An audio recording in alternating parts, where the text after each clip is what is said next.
Bună, facem un unboxing. Mi-am luat un aparat de sudură, de data aceasta tehnologie germană, doar ce a ajuns. Suntem în 14 noiembrie.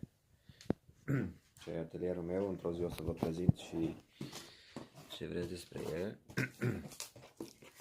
Îl deschidem. Să vedem ce... Mi-am comandat și extra niște sârmă și diuze. Scoatem aparatul. Ce facem acum este un unboxing. Astăzi doar unboxing în acest video. Vedem aici, să punem așa, să vedem.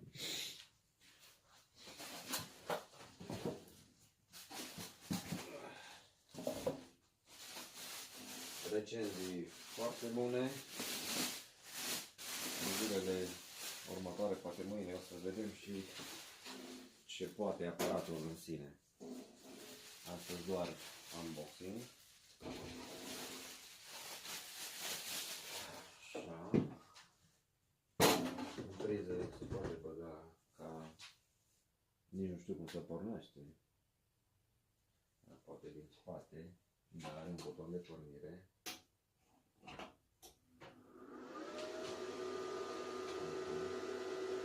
Foarte, foarte frumos.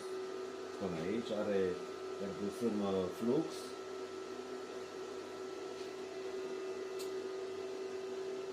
.09, 06, 08, 09, 1 mm.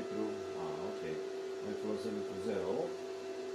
Sârmă Flux, MMA, Lift, Pig.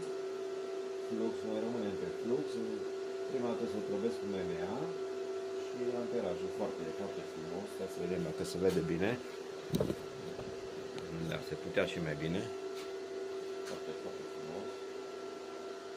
140 maxim. Încă nu știu amperajele.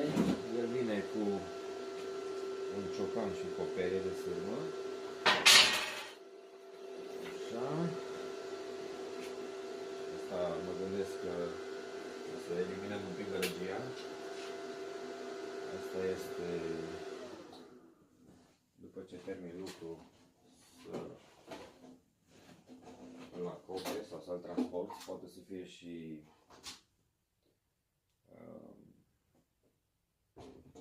să nu intre apa. Mai vedem. El vine cu 0,4